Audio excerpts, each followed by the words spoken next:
Welcome to Basic Brewing Radio for Thursday, January 5th, 2012. I'm James Spencer. Here at Basic Brewing Radio, we're all about home brewing. But this week, Chris Colby, editor of Brew Your Own magazine, and I launch our next BYO-BBR collaborative experiment. How does Trub in your fermenter affect your brew? Also, Chris shares tips from an article he wrote on dialing in your homebrew process. If you're new to homebrewing and would like to get into the hobby for the first time, check out our website, basicbrewing.com, where you can find archives of our audio and video podcasts and our DVDs to walk you through basic and more advanced brewing techniques. And our new 2012 Brewers Logbooks are in the house, so if Santa missed you, if you forgot that you wanted that logbook more than anything else in the whole world, you can get your own. Go to our website at basicbrewingshop.com. You can follow me on Twitter. My username is Basic Brewing, all one word. Also, you can find me on Facebook at facebook.com/basicbrewing.james. And our show page on Facebook is at facebook.com/basicbrewing. Thanks again to everybody clicking on the Amazon.com associate link on our basicbrewing.com site. Whenever you think of Amazon, think of us and click on our associate link first. It won't cost you any extra, and you'll be helping us to bring you this show, and we appreciate your great support. It's just amazing. I looked at the entire list of, or at least a summary of the entire list of all the stuff that you guys bought last year through the link, and it blows my mind. I appreciate it so much. We also have associate links for Brew Your Own magazine and the American Homebrewers Association on our site, too. You can find our apps on the iPhone and Android stores, and we're on the BlackBerry podcast directory, and we're on the Stitcher app, too, as well. So forth. Steve's right. The intro just gets longer every time.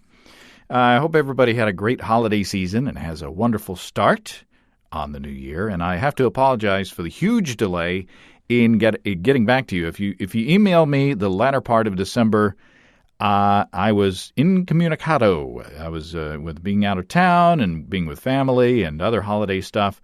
I just fell way behind, and so I've been trying to catch up, and I appreciate your patience, assuming you've been patient, but I'm almost caught up all the way, so hang in there if I haven't gotten back to you.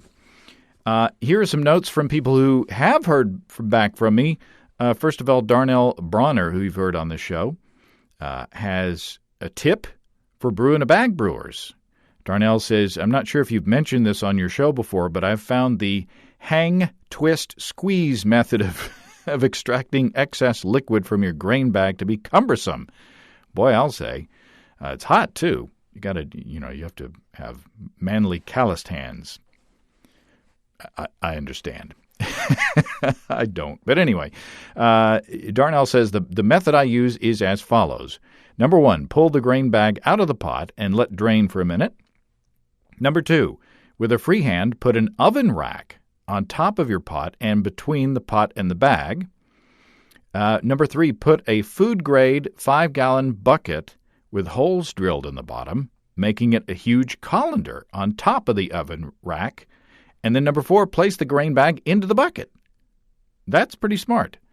Darnell says, after the bag is in the bucket and draining, I turn my burner back on. And as you can see, this method makes it very easy to do a traditional sparge. If you have a separate 1 to 2 gallons of spare water, you can simply pour it into the bucket and let it drain through, kind of like a mash tun there. And you can also push down on the grain bag from atop of the bucket to squeeze the liquid from the bag. So there you go. Another take on brew in the bag. Reminds me of the very simple mash tun that I think Charlie Papazian talks about in his book. Very nice. Thanks, Darnell. Jeff Karpinski, who you've heard on this show as well, the father of my heat stick. Jeff had this to say after hearing our Homebrew Invasion show. He says, you probably already had similar suggestions, as I know others have done this, but it is possible to do everything in a single pot, as long as it has a well-fitting lid. Standard brew-in-a-bag run, arguably the one cheat is picking up a paint strainer bag at Home Depot, but once the boil is finished, just chill the pot, pitch yeast, or you could pinch the yeast too, Aerate well with a whisk and slap the lid on. Don't even need sanitizer. For bottling, anything with a spigot will work.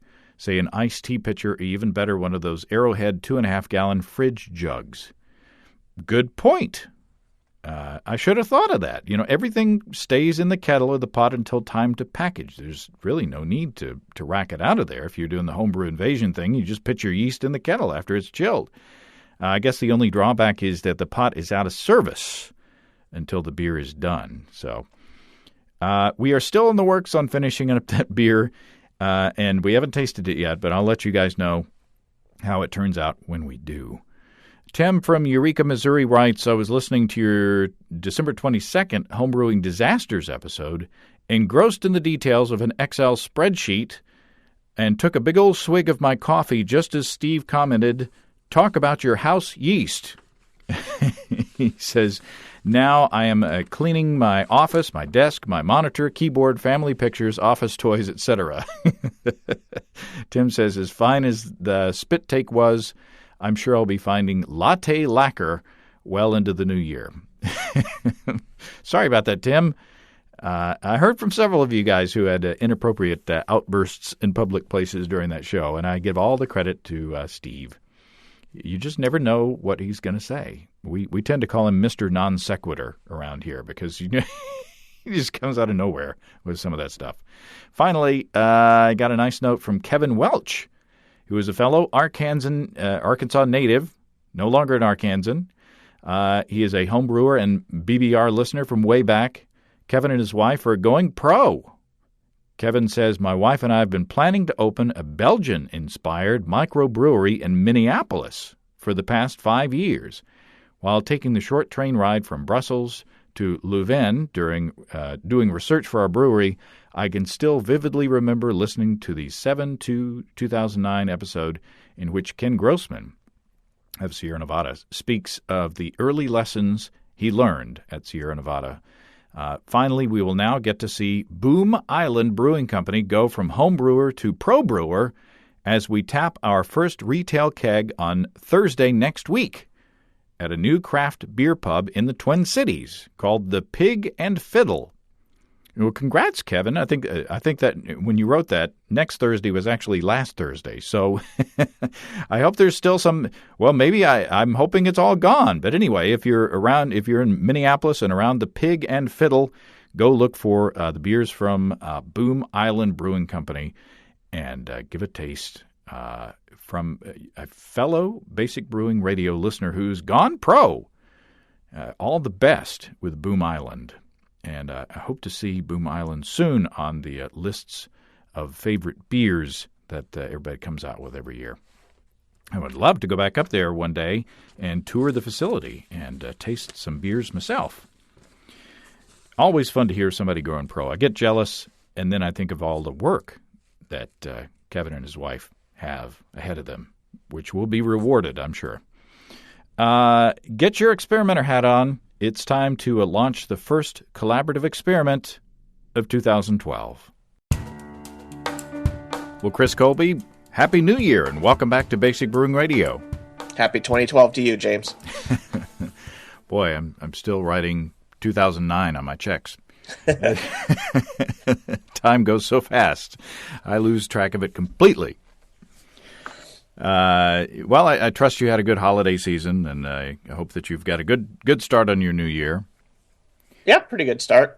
And there's no better start than to start off with a new experiment, a new collaborative experiment, right? Indeed. And I think this is a good one, another good one that extract brewers and all grain brewers can both do, and it's a single batch, so you don't have to brew 2 batches of beer. What we're asking people to do is split a batch. And we're essentially going to try to test the effect of Trub in the fermenter, right? Right. The basic idea is, a lot of people ask, or a lot of people wonder, especially new brewers, once you're done boiling the wort, once you're done cooling it, there's all that stuff on the bottom of your kettle, which is called Trub, and different sources of information tell you different things about what to do with it. Some say, rack over the clear wort and avoid Trub at all costs. Others say don't worry about it. Others say, you need just a little bit. And the when someone says only rack over the clear wort, that sounds good, but there's not really a lot of explanation given for that always. Sometimes when people tell you to carry over a little bit of trub, they claim that the proteins and the nutrients and whatever in the material at the bottom of the kettle will feed the yeast a little bit. And so what we thought we would do is just make a quick experiment, easy to do. You can do it with any batch of beer, any style. Was just test, clear wort versus wort with trub included, and see if there's any differences. Yeah, I spend a lot of time. After I chill the wort, I do a whirlpool, and then I let the wort settle for at least half an hour. And then I carefully get I get the auto siphon and I carefully rack away from, and I'm so happy to see all this clear wort going into it. But near the bottom, depending on the style of beer and how much hops is in it and all that, I start to get at least the protein coming through, and it starts to get cloudy. And I look down and I see how much wort is left in the kettle, and I'm like, I don't want to waste all that. That's good beer down there. So, all my preparation just goes out the window, and I say, what the heck? And I siphon a bunch of gunk from the bottom that I assume is just protein and not hop debris mostly. And I say, what the heck? And I wind up with cloudy wort in the fermenter anyway. That's my general status on brew day. So it would be interesting, though, to see what happens. I mean, if you just stop racking right as as you get the trub, are you better off than if you do what I generally do and just get some trub in there anyway? So our suggested method is fairly easy, I think, to do. And it, like I say, you only do one batch of beer, and we're asking you to just split into 2 fermenters. Right, yeah. What we're asking people to do is brew your beer, chill the wort, let the trub settle out, and then take 2 fermenters. Ideally, they would be the same size and shape. Rack first half of your wort into the first one, have that be clear, like keep the tip of your racking cane, or if you're doing it with a racking cane or your auto siphon, keep that up off the bottom. So get 1 carboy, half the wort, very clear, and then in the second one, rack the rest over. And I mean, I guess there's a couple different ways we could do it. One, you could get all the trub in there, or the other, just rack sort of as dirtily, quote unquote, as possible, and get when it gets down to the bottom, let a bunch of the trub siphon over, or even if you really want to, just pick up the kettle and pour it into the second one. So I mean, just and make a note of like how much of the trub that you did carry over. Just sort of eyeball it and guess in a percentage wise. And that's the experiment. From there, pitch the same amount of yeast in both, the same kind of yeast, obviously. Aerate the same, ferment them side by side. Same temperature. Make sure to label your 2 fermenters when you start. Obviously at the beginning they're going to be easy to tell apart, but once the experiment gets going, you're going to want to know for sure which was the trub plus and trub minus, and just package up the beer as usual. Obviously be sure to label the bottles, and that's pretty much it. Yeah, I think what I'm going to do is do the whole thing, hop debris and everything. Because in the beginning, what I did was I just, in my days of extract brewing, when I first started, I just poured the wort through a strainer. If I even did that, I think on my first batches, I think I just poured the whole kit and caboodle in the, or kit and caboodle from the kettle into the fermenter, and just, I think my first beers were okay, but obviously I don't have them around to compare, and even if I did, they'd be way old. So I think what I'm going to do, I'm just going to pour the whole thing, because I think that would give a more dramatic comparison between the two. And if there's no difference between the two, then we definitely know that the protein debris doesn't make any difference. So I'm just gonna pour through a funnel after I'll probably rack most of the second half of it over just for ease of pouring, but then just pour the whole thing in there afterwards and just see what happens. Sure. If you want to try getting most of the Trub and you're concerned about getting mostly just the Trub part and not the hop debris, you could make like a beer that doesn't have a lot of hops in it. Mm-hmm. I mean, it's technically possible to do that, at least. To make a beer without a lot of hops. I don't recommend it. I'm not saying that. I'm just saying it. I'm sure I read in a book somewhere that you can do that. Or you can do the whirlpool. And I found that with a whirlpool, even though I am greedy and get a lot of protein debris, most of the hop debris does stay in the middle of the kettle, in the little heap. Especially if I'm using just pellet hops. I haven't had much good luck using whole hops with a whirlpool, but with pellet hops it seems to work out fine. So, yeah, the bigger chunks should sort of whirlpool themselves up into the center, and the more wispy stuff, the proteins and stuff, will spread out a little bit more. So we're going to give you a deadline of February 20th. And I'll have a data form on the website by that time. And we want you to collect this same data that we've asked you to collect in the past, your starting gravity, your finishing gravity of each batch, anything that you observe visually along the way through fermentation, if you ferment in glass carboys. And also at the end, of course, sensory notes, what you see, what you smell, what you taste, just to take as complete notes as you can along the way, and we'll just see if anything's different. We've had a suggestion in the past that we use a standard recipe for one of our experiments or some of our experiments. I would kind of like to see a different range of recipes again, because I would like to see if it does make seem to make more of a difference if you have more hop debris in the bottom of the fermenter rather than less. Say, a porter versus an imperial IPA or something like that. Don't you agree? Sure. It's also interesting, like, perhaps a more strongly flavored beer, it doesn't matter so much. There's a lot of different possibilities that, would be interesting. Also, I mean, just if we specify a specific style of beer, some people who would be inclined to try the experiment would, if they didn't like that style of beer, would be disinclined. So, yeah, I like it just letting people, choose their own style of beer. That's a good point.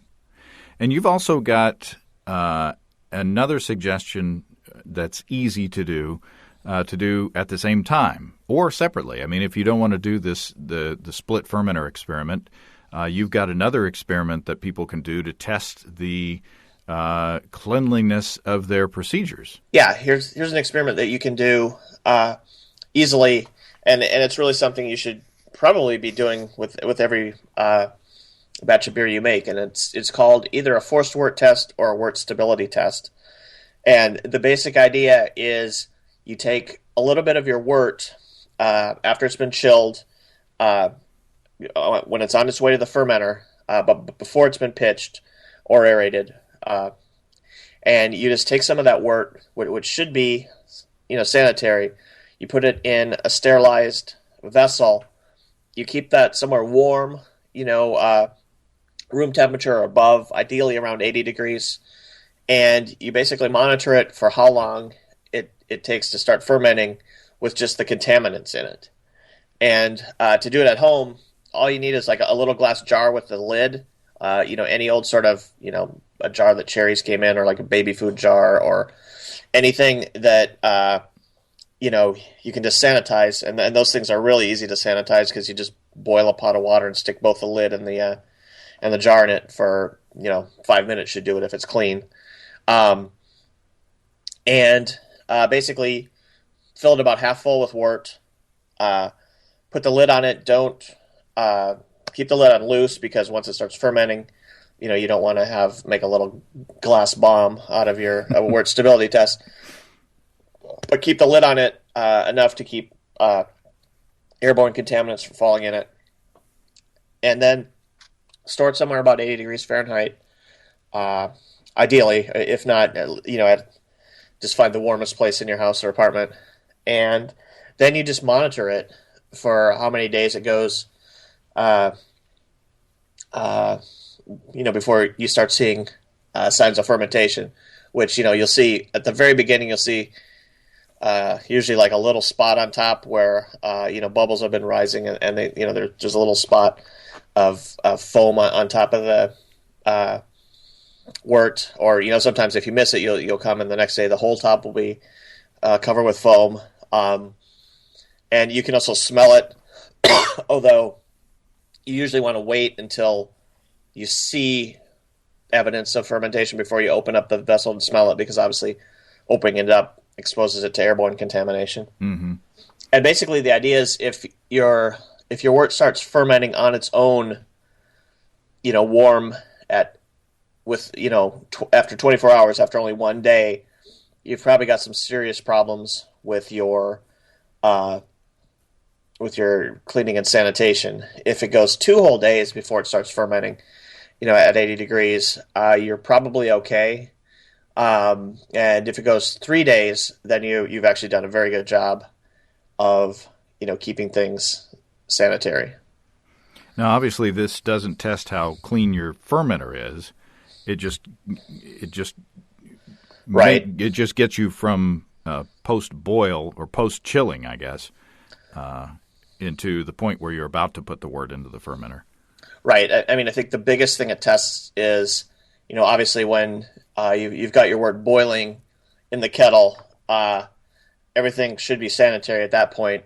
Once you start chilling, though, I know a lot of people who will chill their wort and they'll just leave, the top of the kettle open or whatever. And this is a way of assessing, are you getting a substantial amount of contamination at that point? And just also, is the area that you brew in have something in the air that's contaminating your wort? It's just a really easy test to tell if the wort you're fermenting, is nice and clean and sanitary. And I guess if you're using like a counterflow chiller or a plate chiller, this would be a good way to test if your sanitization methods on the chiller, since the wort goes through the chiller and not around it, just as in an immersion chiller. It'd be a good indication that you've got some problems there if it starts fermenting on its own. And I guess the worst case scenario is if you would see some mold on the top. Yeah. Any sort of early signs of fermentation are signs that you've got, there's something in the line between, boiling and getting into your fermenter that you need to address. And the nice thing about the test is it's so simple. You just clean a jar, and on brew day, when you're filling your fermenter, you just redirect the flow of wort for a fraction of a second, really, to fill a small jar like that, and then just keep it somewhere warm. Keep it like usually up on top of the back of your refrigerator. The heat from the condenser coils usually keeps that area a couple degrees above room temperature. That's a good idea. Yeah, or just anywhere in your house that if the heat comes out at a specific spot, put it right under there. Yeah, next to the radiator, or maybe on top of a heater vent or register if you have it on the floor. Or... Sure, yeah, just anywhere that's a little bit warmer than the rest of your house. And one thing also, keep light away from this. You don't want sunlight, especially, is going to kill a lot of microorganisms, and obviously you don't want that interfering with the test. So if you're doing it somewhere where there's where sunlight or any sort of bright lights in the room, just put it in like a paper bag or in a cardboard box or something like that. That's a good point. And then ideally check on it, probably every 12 hours would be good. It's not something that you need to constantly monitor, but monitor at least once a day, and if not, if at all possible, twice a day would be great. And if they get active fermentation, could they possibly have collected some nice wild yeast that they could use in something, or is this something that would be safe to taste or to pitch in another into another beer, or do we have to worry about pH levels? This is where it's kind of the fine line between fermentation and food spoilage, I think, perhaps. Yeah, if you,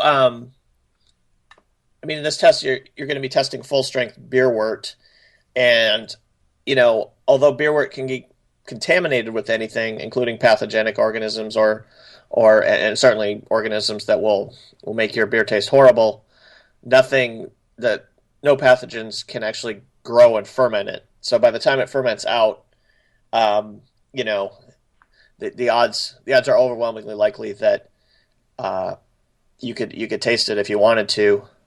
Although the odds that you find anything of value, I would say would be low. I mean, your best, so the best case scenario is maybe you taste it and some sort of lactic acid bacteria is taken over and makes a nice, clean, powerful sour taste, and then maybe if especially if you brew sour bars, keep it. But you're more likely to get from contaminants, you're more likely to get a mix of things, and it's likely to be sour and phenolic and might also be smell like garbage or baby diapers or sewer drain. Yeah, there's or sulfury, or it's the odds are that you'll want to take a sniff of it just for self-education, but you're not going to want to spend a lot of time huffing that wort stability test. Each to his own, though. It's yeah. Well, speaking of huffing stability tests, you've written an article in the current issue of Brew Your Own magazine, the January-February issue, which I have here in front of me. Improve Your Homebrews, The Path to Perfection.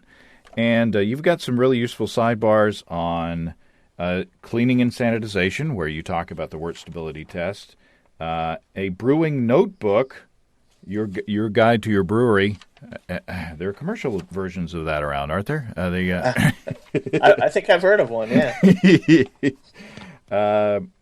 And then assessing your equipment. But which are they're all very useful. But the main thrust of the article, you could be describing how to do this scientific method or a scientific process instead of brewing. That seems to me that it reads sort of like a text on how to do a proper science experiment. Yeah, the idea is the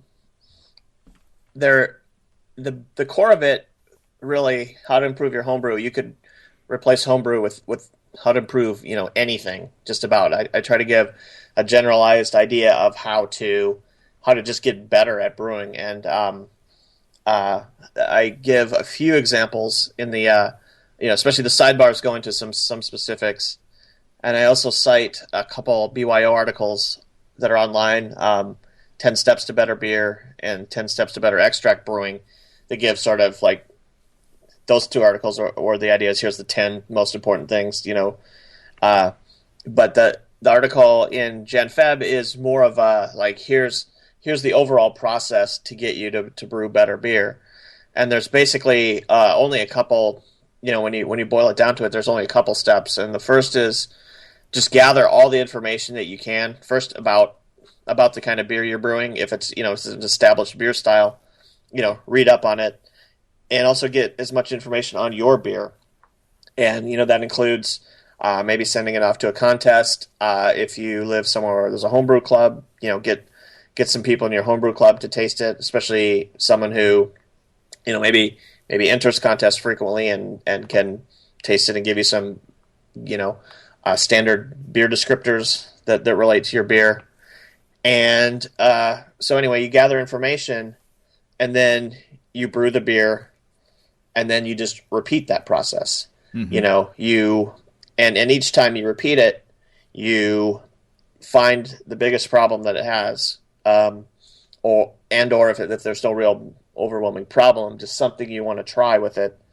Change one thing at a time, with the exception that if you just started brewing and you look into things and you realize you're doing several things that are just plain wrong, yeah, fix them all the first time you do it. But basically, every time you brew, pick something that you want to test. You want to try a different hop, mix with this. You want to try to, see how much, does Trub carryover matter? You want to try, you've been getting a phenolic, if worse comes through, you've been getting a phenolic taste. You want to see if your new sanitation steps address this. Pick one thing, preferably the variable that's going to make your beer get the best, and rebrew the beer. And when you do that, write down in your brewing notebook not only what you did, but what the purpose of what you did is. And then when you taste it, address that problem. Like if you're brewing, say, use the Trub example, you carrying over, you're going to try to carry over less Trub because you just got a new racking cane or something, or some sort of hop filter. Write that down in your lab book. Say this is the first test of my hop filter, and then when you go to your tasting notes, try to relate that to like I think the hop bitterness was cleaner this time, or something, and so it's basically in the sidebar there's some specific things brewing related that I try to do, but it's basically just a guide to troubleshooting your way to improving your homebrew. So, maybe the most important step, or one of the most important steps, is to establish a benchmark at the start to figure out how you're doing. Maybe you're doing just fine, or maybe there are some really obvious flaws in your beer that need to be corrected firsthand before you start tweaking the process. And you mentioned, taking your beer to a homebrew club or taking your beer to a local brewer and having them kind of help you establish a benchmark until you get your feet on the ground as far as getting your taste buds to where they're recognizing the things that you need to be looking for. And I guess if you do take your beers to a homebrew club meeting to taste or to another beer expert to taste, one piece of advice that I would give is number one, not to overwhelm them with a bunch of different beers all at once. And number two, don't just take the beers that you think you have a problem with. Take them some beers that you think are good, along with, the beers that you think that you have an issue with that you want them to fix. Because there's nothing like seeing you coming into the door and saying, oh, God, there's a guy with a bad beer. There's a guy that makes me drink the bad beers every time. Mix it up a little bit. I've been down at the homebrew shop, Andy's homebrew shop, and whenever somebody walks in with a bag of beers, or a 6-pack of beers, it's like, oh no. Every now and then somebody comes in with to share some good beers with us, but most of the time it's like, here, this is bad, taste it. Yeah, in my article I recommend that specifically don't if you're getting, say, if you have a local professional brewer, don't bring in like 10 beers of yours and expect him to slog through all of them. I recommend bringing your best beer. Actually, here's especially if you've taken good notes and how you produce that, start there and work your way up. If you're climbing a mountain, you're not going to want to head to the valley first, and then you're going to go up a ways and try to establish a base camp and get up there. And in the article, I also recommend picking some beer you like, preferably one that you've brewed successfully in the past. Start there and start your process and brew that same beer over and over until you reach what you would consider perfection. that this is as good as I think I can get it. And then you can pick another beer and try that. Of course, that's hard for if you're a beginning home brewer. You're going to want to. The tendency, I think, is not going to be stick with the same beer and brew it over and over and over again. It's like, ooh, I did a porter this time. I'll do a pale ale next time, or I'd like to try a Belgian. So at least in the beginning, it would be tough to kind of brew the same batch over and over and over again. Yeah, I realize part of the fun of homebrewing is you can brew something different every time, and most people in fact do brew something different every time. But I mean, you don't have to totally subsume yourself into brewing the same beer over and over and over. You could do something like maybe every other beer you brew your one that you're perfecting, or even if you take the long view, if you have there's a local homebrew contest, or maybe enter the national homebrew contest every year, brew that beer once a year, right before contest time, and just make sure you take really good notes, and at least hopefully maybe stash that beer, a couple bottles of it away in the back of your fridge to have it as a baseline for when you brew your new batch. The longer time you keep it, obviously the more problems you're going to have with oxidation and the beer getting just old. But you should be able to tell, you should be able to get some information about if your changes in your brewing made a difference. So you don't have to totally do this every brew. But I mean, to give an example, I can't remember if it ended up in the final article or not, but for the first 10 years or so that I brewed, I had a pale ale and a porter recipe that I brewed each of them maybe twice a year.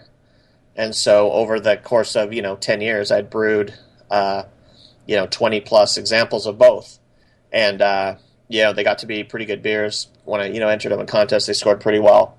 And there's certainly my house home brews, and that's something easy you can do.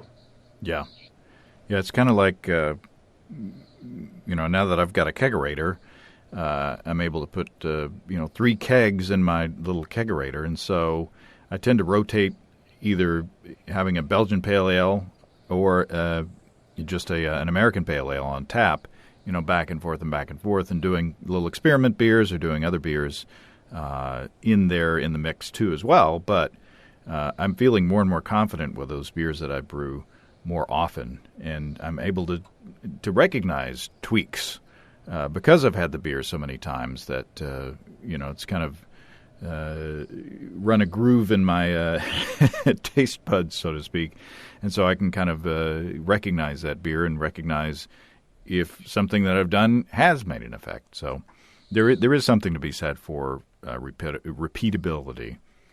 Sure, and if you, like you said, if you have a multi-tap keg setup, try to keep at least one of your taps, the same beer just constantly. And you'll learn a lot. Like one thing I'm always surprised at, or I get less surprised every time this happens, but initially very surprised, was the second time you brew a beer, when you brew something once and you're like, oh, this is good. The second time you brew it, it's always way better. I mean, if you've taken decent notes and decent tasting notes, the second time you can almost always iron out whatever problems there were. Mm-hmm. And as you continue to brew it, your rate of improvement sort of starts to tail off. But I mean, you can really taste the difference between a beer that someone's made and tweaked versus someone just picked up a recipe, and brewed. Because I mean, the weird thing is that even if there's a guy in your homebrew club who he's got the same water as you, same homebrew shop as you, if he's brewed some beer that's really, really good, and he gives you the exact recipe, on your system it's going to taste different, just because you have a different boil vigor, you have a different rate of cooling, you might have a different method of cooling, immersion versus counterflow, just simple things like pitching rate, just having the recipe is only really at best half the story. You still got to brew it, and everybody's brewing setup is unique. So you know, a good recipe, proven recipe by a home brewer, especially a local one, is a great starting point. But it's, you know, you to adapt it to your own situation, you've still got some work to do. What you may want to do if you have a recipe that you want to kind of dial in, if you're a 10-gallon batch brewer, what you may want to do is only brew 5 gallons of that one, so that you run out of it quicker and you have to brew it more often. So that way you wind up with a beer that doesn't hang around for a long time, and that you can have more opportunity to play with it. Sure. Also, like I've got a bunch of little just 3-gallon carboys that are easy to make, like little 2.5-gallon batches. And if I use them a lot if I'm brewing a batch that's going to like cost a lot of money, some with special ingredients or, just tons and tons of malt or something. But you can use that too if you're going to test something on your, with your normal beer that you brew over and over. If it's something that, like, if you're thinking, well, I don't want to waste a whole batch of beer just testing this little proposition, make a 2.5-gallon batch, make a 1-gallon batch. Mm-hmm. If when you scale down to a certain level, you're probably using different equipment and techniques almost. But, depending on what you were testing, you certainly don't need to make a batch to the capacity of your brewery every time you try it. The wonders of the small batch. Yeah, certainly for recipe things, making a small batch can be helpful. If you're dealing with equipment related issues, that's something different. But your recipe related stuff, including mucking about with your water chemistry, sometimes a quick batch. Like if you were, let's say you're somewhere that you had soft water and you've been trying to make like stouts and porters, and they've been coming out, tasting very sort of acidic. Your first attempt at how much carbonate to add to, you might want to make a small batch or a couple small batches at a couple different levels of, adding some calcium carbonate or some sodium bicarbonate. And with the small batches, you could sort of nail down the ballpark mm-hmm. of where you wanted to, and then start tweaking it from there. Very nice. It's a well-written article, as usual, and lots of good information that we're not touching on. So go to your bookstore, your local homebrew store, or wherever you find Brew Your Own magazine, pick up the issue. Or you can go to the link on our website, and you may get a free one with the deal that the publishers of Brew Your Own have worked with us on our website. So click on the banner, and if you, as I say every time, I usually don't say when you're listening, Chris, but if they decide to subscribe, they'll be helping to support this podcast as well. So we appreciate definitely appreciate the relationship that Brew Your Own magazine has established with us, and I'm extra thankful because I got to meet a good friend in Chris Colby as well. So. It's like a little end of the year kind of more of a end of the year kind of rant, but but anyway, I appreciate your coming on every time with all the good information, and like I say, I really appreciate the experiments, and people write all the time, about all the experiments that we do, and especially the collaborative ones that we do with you guys, and so. It's something that I think is very valuable, and I think the listeners think so as well. All right. Well, we will keep reminding people to do our split wort experiment with the Trub, and we will look forward to next time. I appreciate it, Chris. Yeah, I will in the next week. I'll put up a blog entry at my blog at www.byo.com, and I'll just list the basic steps of the experiment and also what data to collect, just so you know. Like what to keep an eye out for. Cool. Talk to you later, James. Well, thanks again to Chris Colby and to everybody at Brew Your Own for putting together such an awesome magazine. I hope that you'll take part in this experiment. It's a good one, and it's one that I'm looking forward to conducting myself and finding if all the time that I spend on separating that Trub out of the wort after chilling is time well spent, or if I'm just spinning my wheels and making myself feel better, transferring the clearest wort possible. Also, separately, with that other little experiment, I'm looking forward to seeing how clean my wort actually is after it comes out of the kettle there after chilling. So a couple of fun things for you to do. And we hope that a bunch of people will take part this time. The holidays are all out of the way, and February 20th is the deadline. So your next batch of beer, consider taking part. If you have brewing questions in the meantime, show suggestions, or just want to say howdy, write to james@basicbrewing.com, or just fill out the contact form on basicbrewing.com, and please don't forget to tell us where you're from.